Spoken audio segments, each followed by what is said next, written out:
नमस्कार। Happy Sunday mornings हमारे सारे व्यूअर्स को। मैं हूं आरती। नमस्कार और मैं हूँ गायत्री व्यास। आज रविवार है और हर रविवार हम आपसे जुड़ते हैं कुछ ना कुछ अच्छा और इंटरेस्टिंग टॉपिक लेकर। आज का जो टॉपिक है ये भी बहुत ज़्यादा इंटरेस्टिंग है और बहुत इम्पॉर्टेंट है, स्पेशली सारे पेरेंट्स के लिए जो अब अपने बच्चों को एक नए एकेडमिक ईयर में प्रवेश करने वाले हैं। जब हम बात करते हैं 2020 की, तो हमारे जहन में हमेशा एक ही चीज आती है, कोविड-19। लेकिन 2020 ने हमारे एजुकेशन सिस्टम को एक बहुत ही अच्छा गिफ्ट भी दिया है, जो है एनईपी 2020। बिल्कुल, ऑनलाइन शिक्षा के साथ साथ साथ साथ एक बहुत बड़ी नई बात जो बच्चों को मिली है वो है एनईपी। बिल्कुल जी। सही है। और एनईपी 2020 ये बहुत सारी इंपॉर्टेंट चीज़ों पे फोकस कर रही है। ये क्या है और इसे किस तरह से लागू किया जाएगा, यही है हमारा आज का विषय।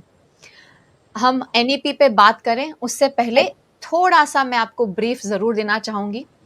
हमारी सबसे पहली जो एनईपी यानी कि नेशनल एजुकेशन पॉलिसी डिज़ाइन हुई थी, वो हुई थी 1968 में, जब इंदिरा गांधी जी की गवर्नमेंट थी।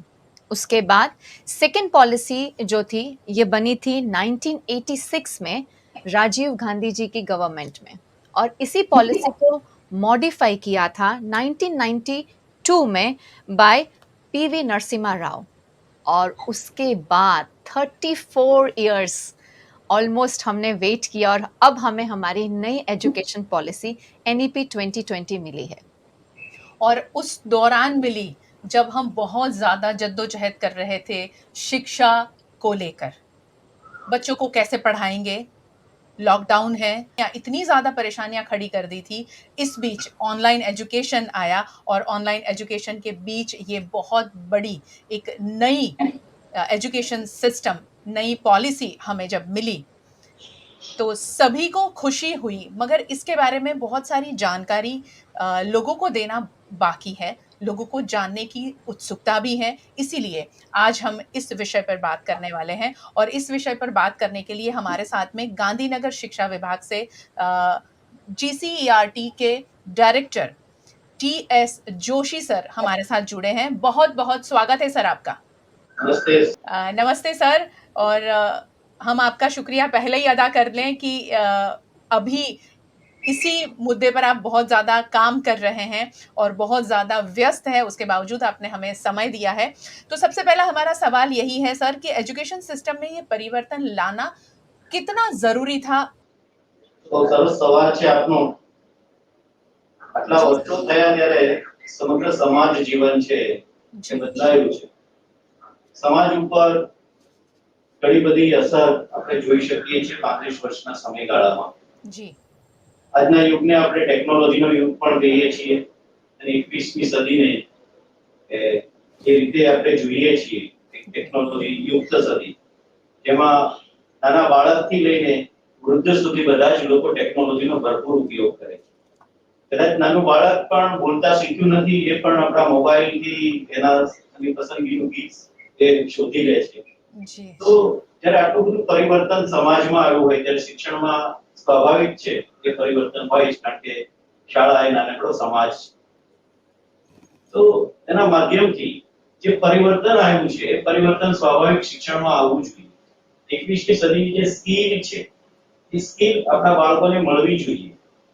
Education four sustainable development SDG ના જે ગોલ છે એ ગોલની સિદ્ધિ માટે પણ આ રાષ્ટ્રીય શિક્ષણ નીતિ છે એ ખૂબ જ અગત્યની છે કારણ કે આપણે ગ્લોબલ સિટીઝનની સાથે સાથે ભારતીય પરંપરાઓને જાળવી રાખીને ભારતીય સંસ્કૃતિને કદર કરીને એની જાણકારી મેળવીને આપણો વિદ્યાર્થી છે એ ગ્લોબલ સિટીઝન કેવી રીતે બને એની એક જરૂરિયાત હતી અને એ જરૂરિયાતની સિદ્ધિ માટે એ તરફના પ્રયાસો માટે આ રાષ્ટ્રીય शिक्षण नीति ખૂબ જ પ્રસ્તુત અત્યારે છે.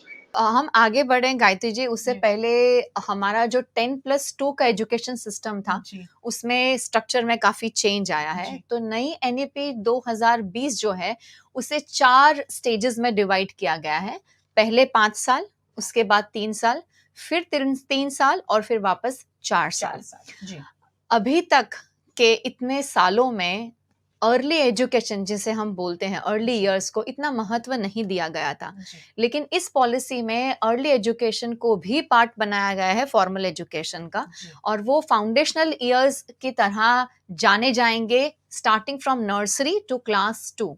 तो सर, आपसे मेरा यही सवाल है कि इतने सालों से अर्ली एजुकेशन को इतनी इम्पोर्टेंस नहीं दी गई थी, पर अब ये नई पॉलिसी जो है ये बिल्कुल फोकस कर रही है अर्ली ईयर्स पे, क्योंकि बच्चे का जो 80% हम बोलते हैं ब्रेन डेवलपमेंट, वो अर्ली ईयर्स में होता है। उसी एज में होता है। एब्सोल्युटली। जी, सर, इसके बारे में आप क्या कहेंगे? બિલકુલ આપને આપણે ખૂબ જ સાચી વાત કહી છે કે એમનું જો બ્રેઇન ડેવલપમેન્ટ છે એ આ સમયગાળાની અંદર ખૂબ જ ઝડપથી થાય છે, સારી રીતે થાય છે. આ સમયગાળામાં એને જેટલા અનુભવો મળે છે ફોર્મલ એજ્યુકેશનના ખાસ કરીને, કારણ કે દરેક મા બાપ છે એ બાળકના એજ્યુકેશન આપવા માટે સક્ષમ નથી ત્યારે શાળાની શાળા શિક્ષણ સિસ્ટમની એ જવાબદારી છે કે એમનો આ જે સમયગાળો છે એ સમયગાળાનો યોગ્ય ઉપયોગ કરવો. આમ પણ આપણે એક શબ્દ જે વાપર્યો છે ફાઉન્ડેશન, તો ફાઉન્ડેશન તો હંમેશા મજબૂત જ હોવું જોઈએ.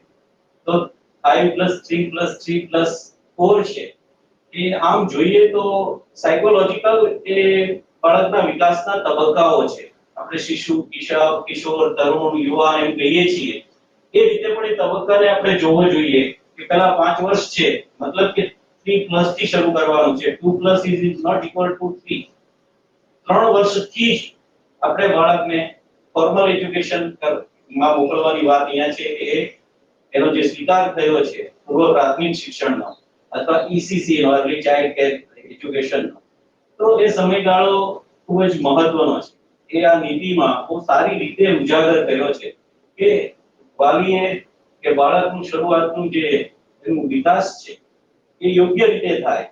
દેખાદેખીમાં અત્યારે એવું થાય છે કે બાળકને 2 વર્ષથી મોકલી તો આપે છે, પરંતુ આજે કોઈ પ્રી સ્કૂલ માટેનું કોઈ ઓથોરિટી કોઈ પણ સરકારમાં, કોઈ પણ રાજ્ય સરકારમાં નહોતી. બે રાજ્યોએ, કર્ણાટક અને હિમાચલ વાળાએ એમની પોલિસી બનાવેલી હતી अर्ली चाइल्डहुड માટે. તો એ બાલ મંદિર કો, કેજી કો, પ્લે હાઉસ કો આ બધું શરૂ કરવા માટે કોઈ પરમિશનની જરૂર નહોતી, કોઈ એનું રેગ્યુલેટરી બોર્ડ નહોતું. એને બદલે હવે એ એજ્યુકેશનનો એક ભાગ તરીકે એનો સ્વીકાર કરવામાં આવ્યો છે. એટલે ખાસ કરીને બાળક 3 વર્ષથી 4 વર્ષનું થાય, 4 થી 5 નું થાય, 5 થી 6 નું થાય કે એજ એપ્રોપ્રિએટ એનો કરિક્યુલમ પણ છે. હવે જ્યારે રેગ્યુલેટરી બોર્ડ નહોતું ત્યારે શું હતું તો કે દરેકનો પોતાનો કરિક્યુલમ હતો, દરેક પોતપોતાની રીતે એમાં પ્રયાસ કરતા હતા.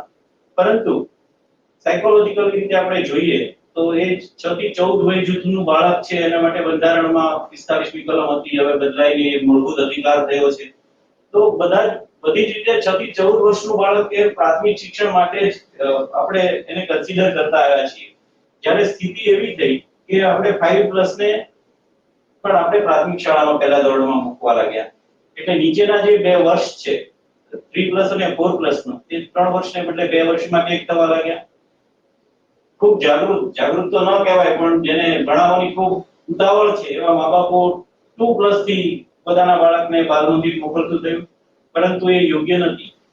આપણે સામાન્ય એક ઉદાહરણ લઈને વાત કરીએ તો બાળકના આંગળા પરિપક્વ છે એ 6 વર્ષે થાય, તો બાલ મંદિરો, પ્લે હાઉસમાં કે નર્સરીમાં લખાવાની ઘેલછા એ 3 વર્ષથી કરવામાં આવે છે, જેને કારણે એના અક્ષરોના નાના અને મોટા સ્નાયુઓ જે એના આંગળામાં છે એનો વિકાસ બરોબર ન થયો એની પહેલા જ એ કામ કરાવવામાં આવે.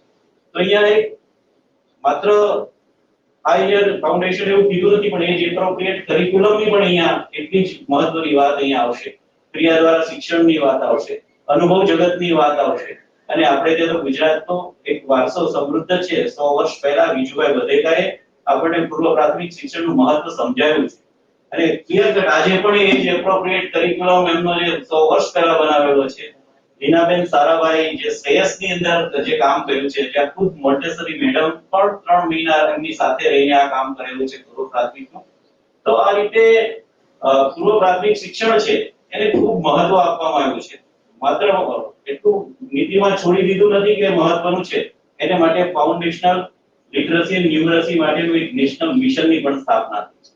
તો એની જે ઓનરશિપ છે મહિલા બાળ વિકાસ શિક્ષણ વિભાગ આ બધાના સ્પષ્ટ રોલ કરી દેવામાં આવ્યા છે કે પોતાના રોલ પ્રમાણે એ યોગ્ય ભૂમિકા ભજવે અને જીવનભર માટેનું જે એને જ્ઞાન મેળવવાનું છે, જે અનુભવ મેળવવાનો છે, એનો પાયો મજબૂત બને એને માટે આ ફાઉન્ડેશનલ સ્ટેજ જે છે એ 5 વર્ષનું રાખવામાં આવ્યું છે અને 5 વર્ષની એની જે અવસ્થા છે એને ધ્યાનમાં પણ એની આ વિકાસનો જે ક્રમ છે એને ધ્યાનમાં રાખી એની પેડાગોજી પણ એ જ રીતે મૂકવામાં આવી છે.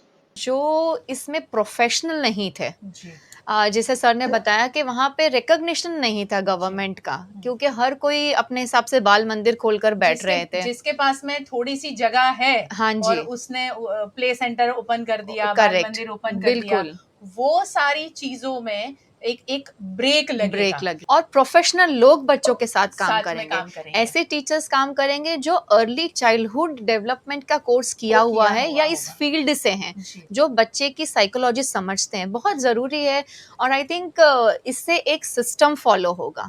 पेरेंट्स को भी एक सही दिशा मालूम पड़ेगी कि भाई मुझे कौन से एज में बच्चे को एडमिशन देना है और कौन सी स्कूल में प्रोफेशनल्स हैं जो मेरे बच्चे के साथ डील करेंगे, क्योंकि बच्चा जो है I think the best part of family, सबसे क्रूशियल और सबसे इम्पोर्टेंट पार्ट है.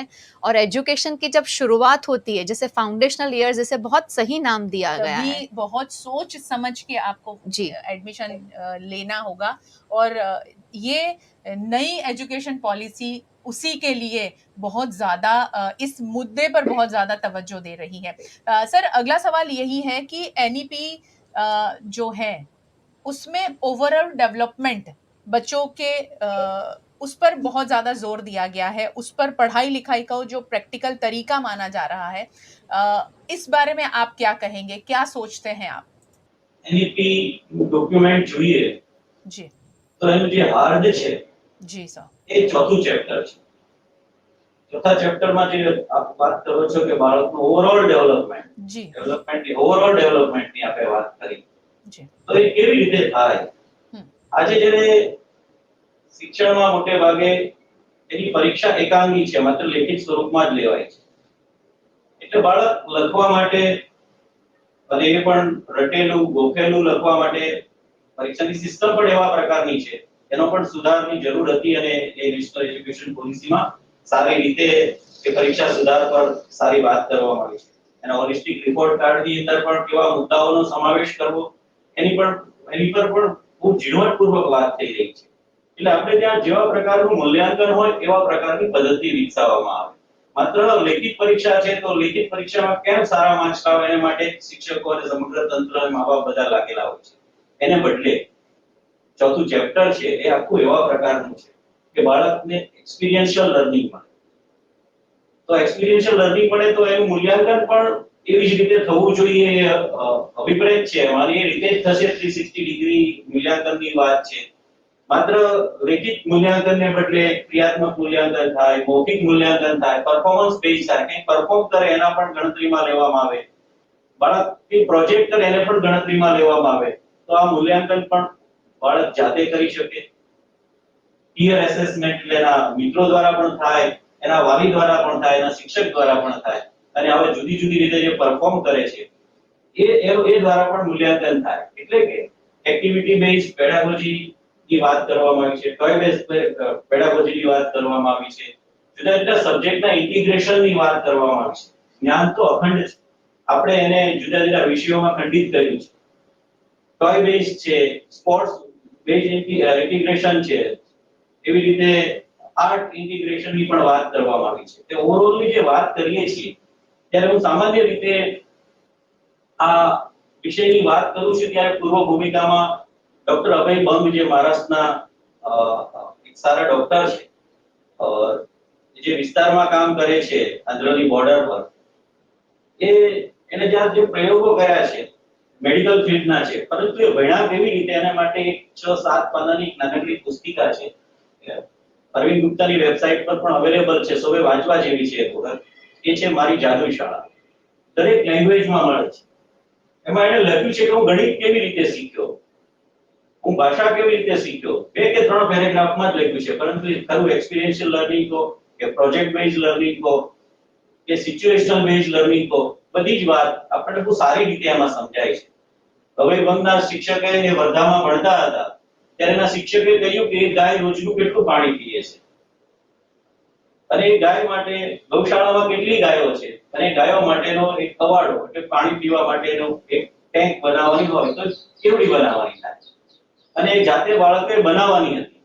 આટલું કરવામાં એને ગણિતના બધા જ કોન્સેપ્ટ છે એ શીખી ગયા છે. એની શાળાની અંદર સંતોનો મેળો થતો હતો. તો સંતોનો મેળો મતલબ કે જુદા જુદા સંત વિશેના વિદ્યાર્થી પ્રોજેક્ટ તૈયાર કરે, એના વિશે કે એના સાહિત્યની ચર્ચા થાય, સાંજે ભજન સંધ્યા થાય, સંગીત સંધ્યા થાય. તો એના મારફત એ ભાષા કેવી રીતે શીખ્યા, એ ખેતી કરતા કરતા, રસોઈ કરતા કરતા ઇતિહાસ કેવી રીતે શીખ્યા, વિજ્ઞાન કેવી રીતે શીખ્યા. અને એ કહે છે કે સૌથી વધુ મેડિકલ સાયન્સમાં જે વાતો આવતી હતી એ હું મારા બગીચામાં અને રસોઈ કરવાનો મારો વારો આવતો હતો એમાંથી હું શીખ્યો હતો. તો આજે એક્સપિરિયન્સ બહુ મહત્વનું છે. એટલા માટે જ એક્સપિરિયન્શિયલ લર્નિંગની ખૂબ જોરથી વાત આ નેશનલ એજ્યુકેશન પોલિસીમાં મૂકવામાં આવી છે. એટલે activity base learning, project base learning અને એક્સપિરિયન્શિયલ લર્નિંગ 10 દિવસ સુધી બાળકને શાળામાં કોઈ બેગ લઈ જવાની નથી. 6, 7, 8 ના બાળકોને બેગલેસ ડે ગયો છે, પરંતુ પ્રી વોકેશનલ સ્કિલ એને પ્રાપ્ત થાય. શહેરના છોકરાઓ છે ખેતીના ઓજારોના નામ ગોખીને યાદ રાખે એના કરતા એક દિવસના કે 2 દિવસના કોઈ ખેતરના કોઈ ફાર્મની મુલાકાતમાં જઈને ખરેખર ખેતી કેમ થાય છે એ જુએ અને એનો અનુભવ મેળવે તો કેટલું મોટું લર્નિંગ થશે. એને એક સાયન્સ શીખી જશે, એ હિસ્ટ્રીનો પણ કોઈ પાર્ટ શીખી જશે, ભૂગોળનો કોઈ પાર્ટ શીખી જશે અને સારી રીતે એને સહજ રીતે પ્રાપ્ત કરશે, જે એને ગોખવું નહીં પડે. એને અનેકવિધ જેના લર્નિંગ આઉટકમ છે એ લર્નિંગ આઉટકમ એચીવ કરવા માટે જુદી જુદી જગ્યાએ લઈ જવાના અને જુદી જુદી રીતે પ્રેક્ટિકલ એક્સપિરિયન્સ આપો એ મારા ખ્યાલથી બહુ મોટી વાત, બહુ મોટી સિદ્ધિ કદાચ નેશનલ એજ્યુકેશન પોલિસીની ગણીએ તો ચોથું ચેપ્ટર છે. એમાં પેડાગોજી અને ઇવેલ્યુએશનની બંને વાત ખૂબ સારી રીતે મૂકવામાં આવી છે. જી સર, ખરેખર આ બહુ જ એક ઉમદા પહેલ છે સરકાર તરફથી અને આ જે રીતે આગળ એને ઇમ્પ્લિમેન્ટ કેટલું સારી રીતે કરી શકશે એ એક બહુ મોટો સવાલ છે. પણ આના વિશે આ પોલિસી બની એ એનાથી મોટી વાત છે કે આ પોલિસી બની. સર, અહીંયા એક વાત હું જરૂર કહીશ. તમે જે કહ્યું કે બાળકોને ખેતરમાં લઈ જઈને ખેતી કરતા શીખવાડી અને પછી એમને બધું જ્ઞાન આપવું. વડોદરા શહેરમાં આવું એક સ્કૂલ સંત કબીર સ્કૂલમાં થઈ રહ્યું છે, જે હવે પોલિસીમાં આવી ગયું છે એટલે બધી જગ્યાએ થશે. એ બહુ સારી વાત છે. સંત કબીર સ્કૂલમાં કેડી સંસ્થા હિતાર્થ પંડ્યા કરીને એક વડોદરા શહેરના જ એક ભાઈ ચલાવે છે અને એમણે આ સ્કૂલમાં જ ખેતર તૈયાર કર્યું છે અને ત્યાં બાળકોને શીખવાડી રહ્યા છે. અને હવે આ પોલિસીના કારણે બધી જ સ્કૂલ એ અપનાવશે. એ ખૂબ મોટી વાત થશે. बच्चा जब छोटा होता है तो अपने सेंसेस से ही सब कुछ सीखता है और हम इतने हफ्तों से इस पे ही बात करते आए हैं कि बच्चों के लिए लर्निंग के ये क्रूशियल ईयर्स क्यों कहे जाते हैं, अर्ली ईयर्स. एक और चीज़ का काफ़ी सब कंफ्यूजन चल रहा है. व्हाट्सएप यूनिवर्सिटी जो है वो अपना एक अलग यूनिवर्सिटी चला रही है और आप भी उससे बिल्कुल आई थिंक रिलेट कर पाएंगे. जब हम फाउंडेशन ईयर्स की बात करते हैं NEP 2020 में तो ये कहती हैं कि 3 साल में नर्सरी क्लास में एडमिशन होना चाहिए, पर कहीं कहीं पे ये भी पॉलिसी जा रही है कि 4 साल में नर्सरी होना चाहिए. तो सर, क्या आप सही जो उम्र है उसके बारे में कुछ बता सकते हैं? कब बच्चा स्टार्ट करना चाहिए नर्सरी स्कूलिंग? 3+. ઓકે, રાઈટ એજ એમાં લખેલી છે. એટલા જ માટે મેં મારા પહેલા પ્રશ્નમાં 6+ થી વાત કરી હતી. 5+ ઇક્વલ ટુ નોટ 6. 6+ થી પ્રાઇમરી એજ્યુકેશન આપણે જેને કહીએ છીએ 1 થી 5 ધોરણની શરૂઆત, એટલે કે પહેલું ધોરણ 6+ થી જ કરવાનું છે. એટલે 3+, 4+ અને 5+ છે એ પ્રી સ્કૂલિંગના વર્ષો હોવા જોઈએ. આપણે એક ચિંતા કરી વચ્ચે અમલીકરણ માટેની. મેડમ, હું બિલકુલ અમલીકરણ માટે મને ખૂબ જ શ્રદ્ધા છે, કારણ કે સરકારે માત્ર પોલિસી જાહેર કરીને બેસી ગઈ એવું નથી. એનું રોજે રોજનું ટ્રેકિંગ થાય છે. બસ આ પોલિસીમાંથી એલિમેન્ટરી એજ્યુકેશન યા તો સ્કૂલ એજ્યુકેશન ના કહું -+ થી -2 થી +2 સુધી, તો 297 ટ્રેકર્સ છે, 297 કાર્યો છે પોલિસીના આધારે નીકળેલા છે. અને આ 297 જે ટ્રેકર્સ છે એમાં દર મહિને શું પ્રગતિ દરેક સ્ટેટે કરી છે એ જણાવવાનું હોય છે. આ ઉપરાંત રાજ્ય સરકારે ઇમ્પ્લિમેન્ટેશન માટે 2 ટાસ્ક ફોર્સની રચના કરી છે. અત્યારેની વાત કરું તો અત્યારે 25 જેટલા પોઝિશન પેપર છે એ એનસીઈઆરટી એ અમને આપેલા છે અને એના પર અમે ટૂંક સમયમાં જ વાઇડર કન્સલ્ટેશન કરવાના છીએ. એના માટે જેટલા સ્ટેક હોલ્ડર છે, પેરેન્ટ્સ છે, એજ્યુકેશનલિસ્ટ છે, ટીચર્સ છે, સ્ટુડન્ટ પણ છે, એ બધાના અભિપ્રાયો લેવાના છે કે આમાં તમે શું ઈચ્છો છો. તો એને ધ્યાનમાં રાખીને એ 25 પોઝિશન પેપરને આધારે રાષ્ટ્રીય કક્ષાએ નેશનલ કરિક્યુલમ ફ્રેમવર્ક જુદા જુદા 5 બનવાના છે. જે સ્કૂલ એજ્યુકેશન માટે છે, ટીચર એજ્યુકેશન માટે છે, એડલ્ટ એજ્યુકેશન માટે છે, વોકેશનલ એજ્યુકેશન માટે છે. તો આવા પોઝિશન પેપરના આધારે નેશનલ કરિક્યુલમ ફ્રેમવર્ક થશે. એને આધારે ફરીથી પાછું સ્ટેટ છે એનો સ્ટેટ કરિક્યુલમ ફ્રેમવર્ક બનાવશે અને એના આધારે ટેક્સ્ટ બુક અને સમગ્ર સિસ્ટમની અંદર ફેરફાર થશે. ઇવેલ્યુએશન માટે પણ શું શું કરવું જોઈએ ફ્રેમવર્કની અંદર ક્લિયર કટ આવશે કારણ કે આટલું બધું કન્સલ્ટેશન પછી પણ આપણે આ કામ કરવાના છીએ, આપણને મળવાનું છે. તો અમલીકરણના મુદ્દામાં આપણે કહ્યું હતું એમનો મધર ટંગ માતૃભાષાને એનઈપીમાં બહુ જ વધારે મહત્વ આપ્યું છે કે દરેક માતૃભાષામાં બાળકોને શીખવાડવું, સમજાવવું તાકી એ લોકો માટે બહુ આસાન થઈ જાય. તો આ એટલે સરકાર માટે કેટલું આસાન થશે બીકોઝ આપણા ત્યાં બહુ જ બધી માતૃભાષા છે અને એમાં પણ આદિવાસી એરિયામાં જઈએ તો ત્યાં આગળ કેવી રીતે એ લોકોને એવા ટીચર ક્યાંથી લાવીશું આપણે કે બધાને બધી જ ભાષા આવડતી હોય, તો એ કેવી રીતે ઇમ્પ્લિમેન્ટ કરી શકાશે સર? તો પહેલી વાત એ છે કે માતૃભાષા એ માત્ર ભાષા નથી પરંતુ સંસ્કૃતિનું વાહક છે. જી સર. જેની માતૃભાષા જાય એની સંસ્કૃતિ પણ જાય. જી. એટલે બહુ મોટી વાત આ પોલિસીમાં કરવામાં આવી છે. જી સર. દુનિયાના ઘણા બધા દેશો છે યાર, માત્ર યુરોપનું ઉદાહરણ લો. યુરોપના કેટલા દેશોમાં અંગ્રેજી બોલાય છે કે અંગ્રેજી દ્વારા શિક્ષણ આપવામાં આવે છે. જી. મને પણ એમ જ હતું કે ઇંગ્લેન્ડની મુલાકાત લેવાની મને સદભાગ્ય મળ્યું. હું ત્યાં ગયો ત્યારે મને એમ કે ઇંગ્લિશ મીડિયમ સ્કૂલ્સ બધી હશે પણ ત્યાંની એક પણ સ્કૂલ ઇંગ્લિશ મીડિયમ નહોતી. બધી સ્પેનિશ લેંગ્વેજની ઇંગ્લિશ સ્કૂલ હતી. જે લોકો પણ આપણી જેમ છઠ્ઠા સાતમાંથી ઇંગ્લિશ શીખવતા હતા. દુનિયાભરમાં માતૃભાષા દ્વારા શિક્ષણ અપાય છે. મોટા ભાગના જે ડેવલપ કન્ટ્રી આપણે જેને કહીએ છીએ એ બધા દેશોમાં એની માતૃભાષાને મહત્વ આપવામાં આવે છે. મેં પહેલા કહ્યું એમ માતૃભાષા એ સંસ્કૃતિની વાહક છે. આજે નોર્થ ઈસ્ટ ની વાત કરીએ તો જ્યાં ઇંગ્લિશ મીડિયમ થયું છે ત્યાંની સંસ્કૃતિ, એના અંકો ઘણું બધું જતું રહે છે. એની સાથે એની સંસ્કૃતિની પણ ઓળખ જતી રહે છે. બીજી વાત તમે બહુ સરસ કરી, આટલા બધા શિક્ષકો ક્યાંથી કાઢીશું. અત્યારે પણ એનસીએફ 2005 નેશનલ કરિક્યુલમ ફ્રેમવર્ક 2005 આવ્યો તો એમાં પણ એ જ વસ્તુ કહેવામાં આવી હતી કે બાળકની ઘરની ભાષા એ પહેલા ધોરણમાં આવે ત્યારે એનો સ્વીકાર કરવાનો છે. આપની જાણ માટે અત્યારે પણ જેટલા ટ્રાઇબલ બ્લોક છે અથવા જ્યાં પ્રાદેશિક બોલી વધારે બોલાય છે, જેને લિપિ નથી, એવી બોલી માટે નવા આવનાર શિક્ષક માટે એની તાલીમ અપાય છે. એ તાલીમ છે લોકલ શિક્ષકો દ્વારા પણ અપાય છે અને ટેક્સ્ટ બુક ની અંદર જે શબ્દો આપવામાં આવે છે કે રીચ એકલું કરવા ચાલ્યું એમ કે તો રીચ એટલે લોકલ ભાષામાં અસાલી કહે છે. તો અસાલી એનું સેજ વાત કરીને પછી એ કાવ્ય શીખવે તો બાળક સીધો કનેક્ટ થઈ જાય છે. એટલે શરૂઆતમાં ઘરમાં બોલાતી ભાષાથી ધીમે ધીમે માતૃભાષા એટલે કે માન્ય ભાષા તરફ લઈ જવાનો આ પ્રયાસ છે એ અત્યારે પણ પ્રેક્ટિસમાં છે જ. એટલે એ ઉપરાંત બહારથી આવનારા લોકો માટે એની જે ભાષા છે એટલા માટે ચોક્કસ પ્રશ્ન રહેશે કે એકબીજા રાજ્યો સાથે એકબીજા રાજ્યો પાસેની ભાષા શીખવાનું. ભાષા સંગમની પ્રવૃત્તિ પણ લગભગ 2 વર્ષથી શરૂ થઈ છે કે આપણે જેને ગ્રીટિંગ્સ કહીએ છીએ એવા 5 વાક્યો છે જે દરેક રાજ્યના છે એસએસએ અને બાયસેકનું જે માધ્યમ છે એના દ્વારા આપવામાં આવે છે. આપણે ગુજરાત સદનસીબ છે કે ગુજરાતની પાસે દરેક ધોરણની એક ચેનલ છે અને એ બાયસેક સ્ટુડિયો ગાંધીનગરમાં છે. એ 16 ચેનલ ગુજરાતીમાં જ ચલાવે છે. બાકીની બધી સ્વયં અને સ્વયંપ્રભા નેશનલ માટે, આઈઆઈટી અને આઈઆઈએમ માટે, એટલું માટે એ એનસીઈઆરટી ઓપન યુનિવર્સિટી માટે વપરાય છે. પણ ગુજરાતીમાં 16 ચેનલ આપણી પાસે છે અને એનો ઉપયોગ પણ આ ભાષા સંગમ ને વગેરે બાબતો દ્વારા આપણે કરવાનો પ્રયાસ નીતિ આયોગ પહેલાથી શરૂ કર્યો છે. એટલે ભાષા માટે કંઈક ને કંઈક પ્રયાસ તો થઈ રહ્યો છે. આના અમલીકરણ પછીથી એ પ્રયાસ વધારે સઘન થશે.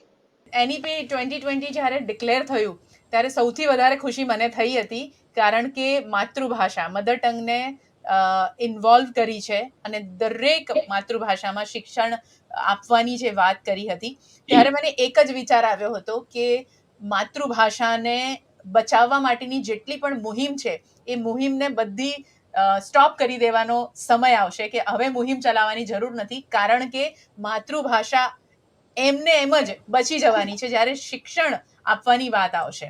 અને જ્યારે મેં ગુણવંતભાઈ સાથે વાત કરી આ મુદ્દા પર, ત્યારે એમણે કહ્યું હતું કે હું ગુજરાતી ભાષાને બચાવવાની જે કોશિશ કરી રહ્યો છું કે ગુજરાતી ભાષાને આપણે વળગીને રહેવું જોઈએ, તો હવે એ કોશિશ મારી હવે ઓછી થઈ જશે, કારણ કે આટલી સરસ એજ્યુકેશન પોલિસી આવી છે.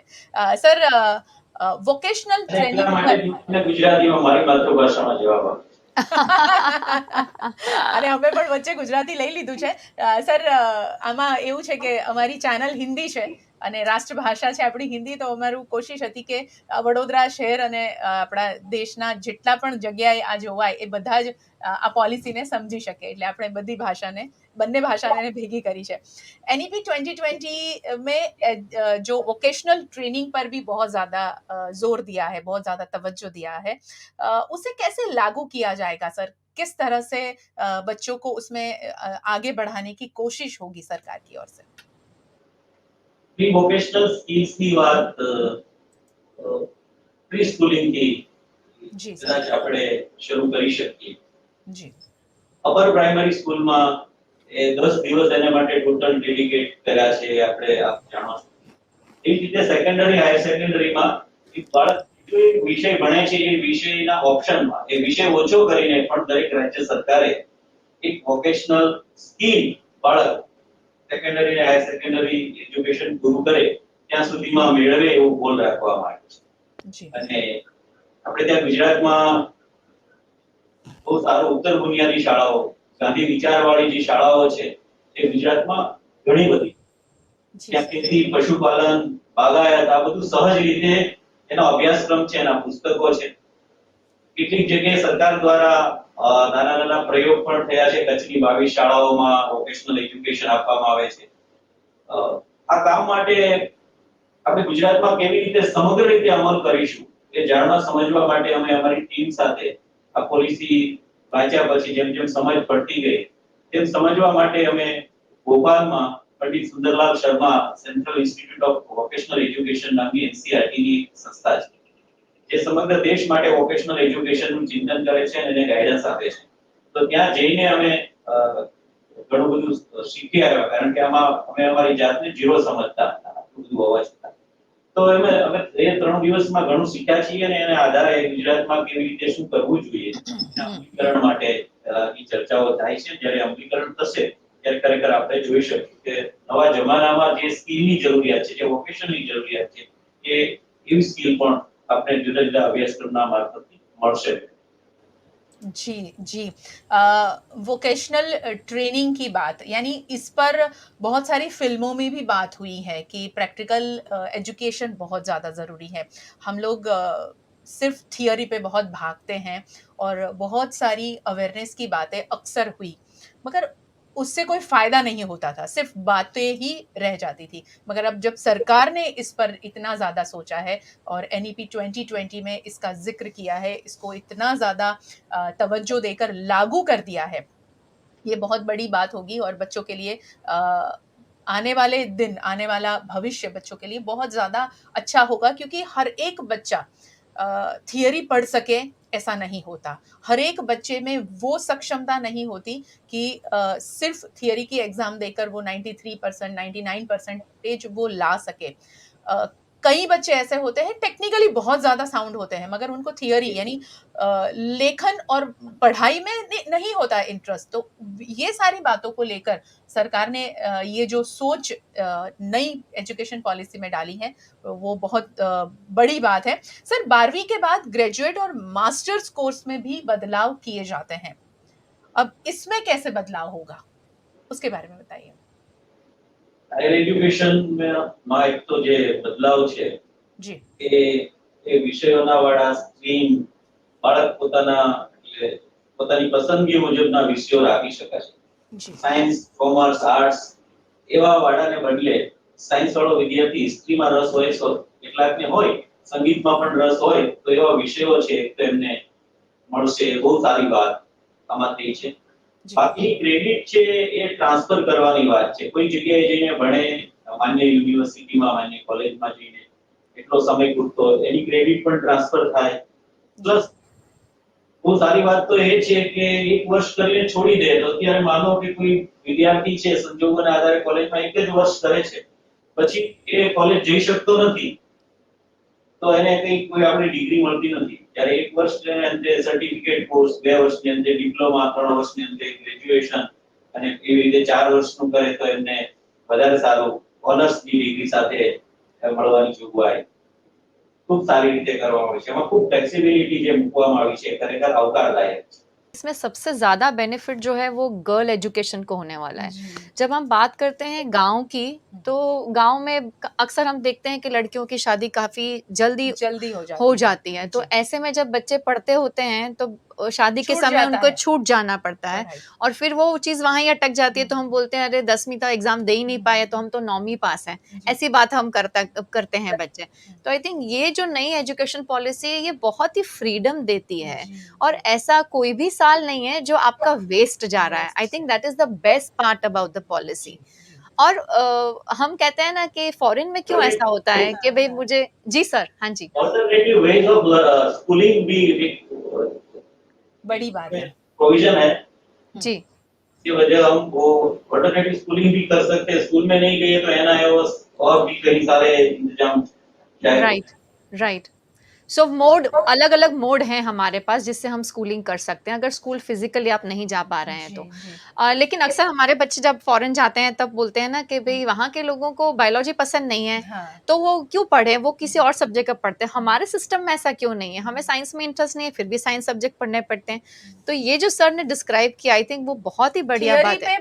बहुत ज्यादा मायने नहीं रखता है। हाँ, जैसे विदेश की बात करें हम तो वहाँ थियरी बेस्ड एजुकेशन कम है, राइट, प्रैक्टिकली जो एक्सपीरियंशियल लर्निंग की सर बात कर रहे हैं, आई थिंक वो बहुत बड़ी चीज है। और बच्चों को अब लिबर्टी है कि ये सब्जेक्ट मेरे पसंद का नहीं है तो मैं इसको छोड़ के वो सब्जेक्ट पे फोकस करूं जो मेरे पसंद का है। और जिस ओवरऑल डेवलपमेंट की हम बात कर रहे हैं आई थिंक बच्चों को वहाँ स्कोप भी ज्यादा मिलेगा अपने आप को उसमें प्रूव करने का। तो ये बहुत ही बढ़िया चेंजेस आए हैं हमारी एजुकेशन पॉलिसी में और पेपर पे तो बहुत ही बढ़िया लग रहा है सर। लेकिन अब जब हम बात करते हैं इम्प्लीमेंटेशन की तो कितना डिफिकल्ट होगा एज अ गवर्नमेंट आपके लिए इसको इम्प्लीमेंट करना। क्योंकि आपने काफी सारे स्टेप्स तो बताए अभी कि कैसे इम्प्लीमेंट होगा, मगर डिफिकल्टीज भी आपने जांची होगी कि ये जगह पर हमें परेशानियां खड़ी हो सकती है। तो उसके लिए कैसी फौज तैयार की है, कैसी सेना तैयार की है कि वो डिफिकल्टीज को भी साथ में रखकर ये नई एजुकेशन पॉलिसी को लागू किया जाए। जी, और कब हो सकती है लागू सर, वो भी इम्पोर्टेंट बात है। બધાથી સૌથી મહત્વનું છે આ બધી જ આખી પોલિસી વાંચ્યા પછી કે શિક્ષકનું બદલાવું સૌથી મોટી ચેલેન્જ જે આપણી સામે છે સિસ્ટમને બદલવું અને શિક્ષકને બદલવું આ બે મોટી ચેલેન્જ આપણી પાસે છે. સિસ્ટમ તો સરકારના પ્રેશરથી બદલાઈ જશે, આ અમલ કરવાનો છે, પરંતુ શિક્ષકોએ પણ બદલાવવું પડશે. આજ સુધી હું માત્ર થિયરી જ ભણાવતો હતો, હવે મારે પણ બાળકને પ્રવૃત્તિ કરાવવા માટે કેટલી તૈયારી કરવી પડશે, કેટલી સાધન સામગ્રી લાવવી પડશે.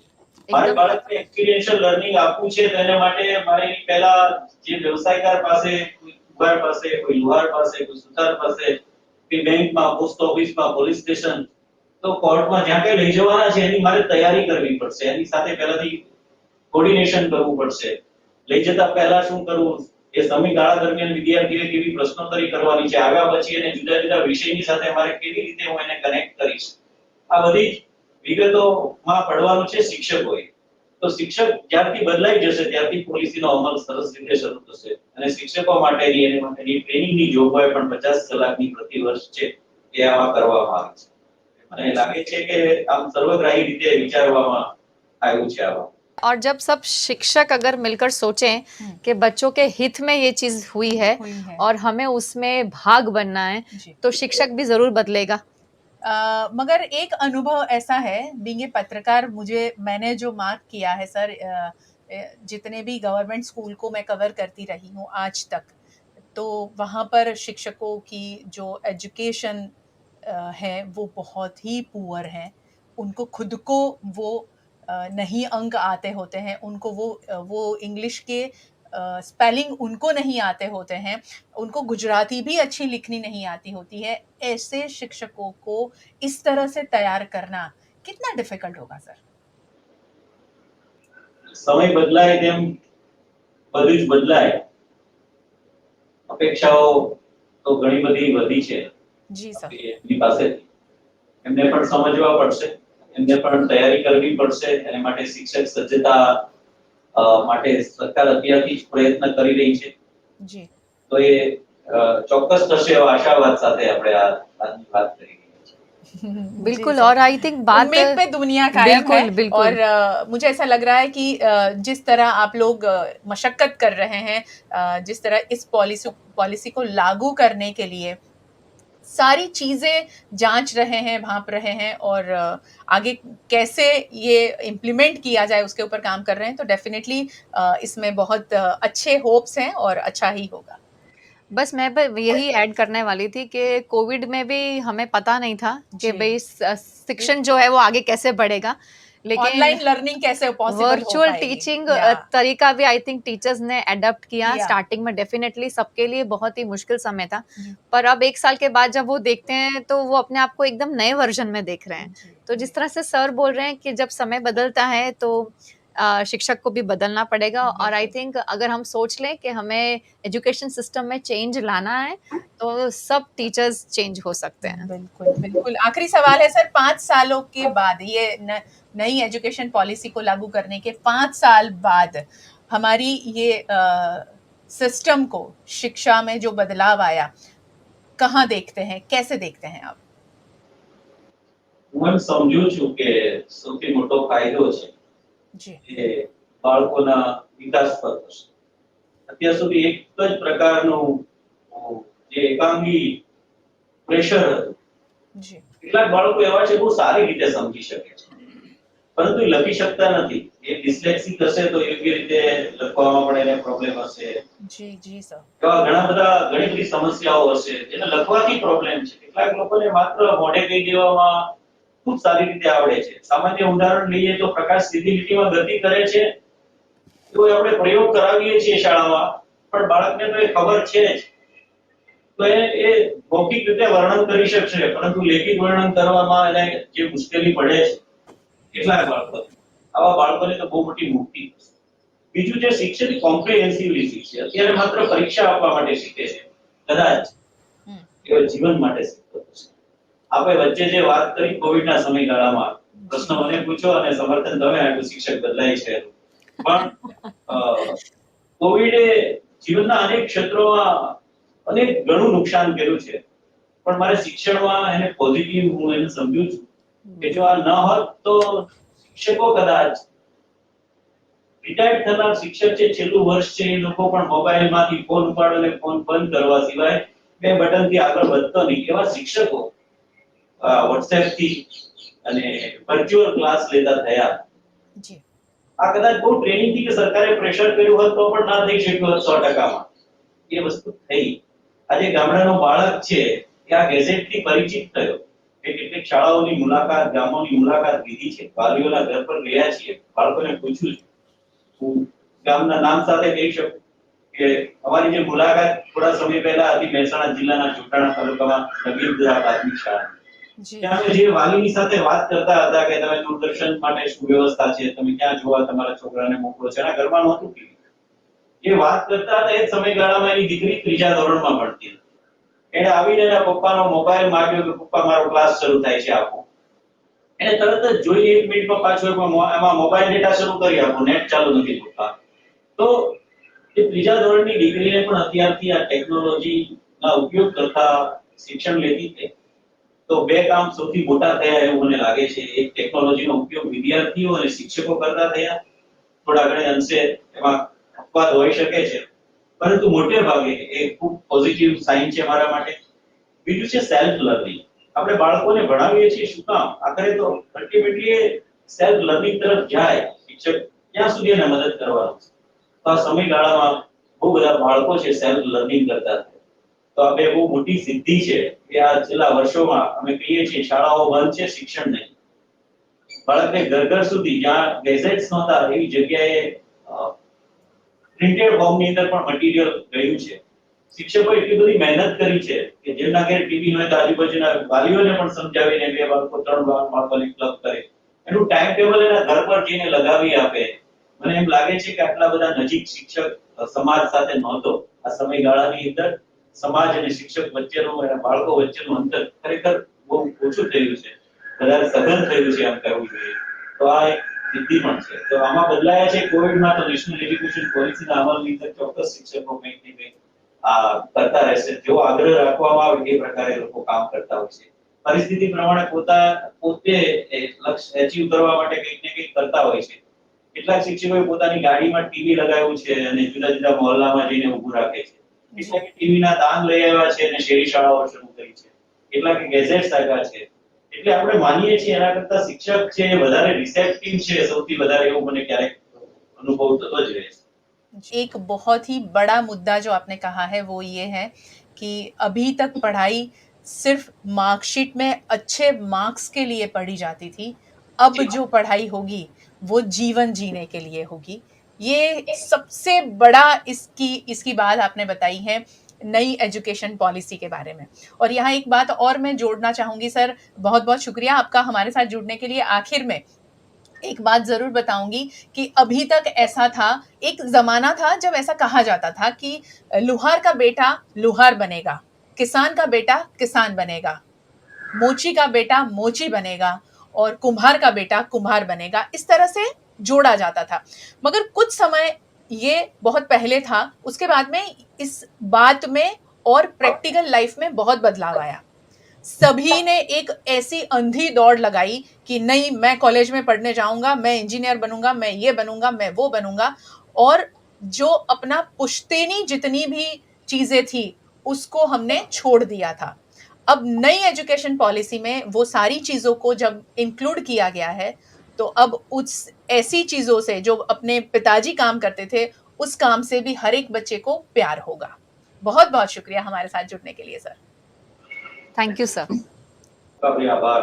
आरती, मुझे ऐसा लगता है कि तुम तो इसी फील्ड से जुड़ी हुई हो, तुम्हें तो बिल्कुल. बहुत ज्यादा ये सारी चीजें समझ आई होगी बिल्कुल. और बच्चों का भविष्य और तुम्हें उज्जवल लग रहा होगा. बहुत इस सही बात दिख को रहा है. लेकर. और बेसिकली मुझे लगता है कि बच्चों को एक प्लेटफॉर्म जो है ना वो जी. सेम प्लेटफॉर्म मिल रहा मिल है. रहा है. पहले ऐसा होता था कि मेरा बच्चा इंग्लिश अच्छी बोल देता है, जी. आपके बच्चे को इंग्लिश बोलना नहीं आता. मेरा जी. बच्चा अच्छे से रट लेता है, आपके बच्चे को ये नहीं आता.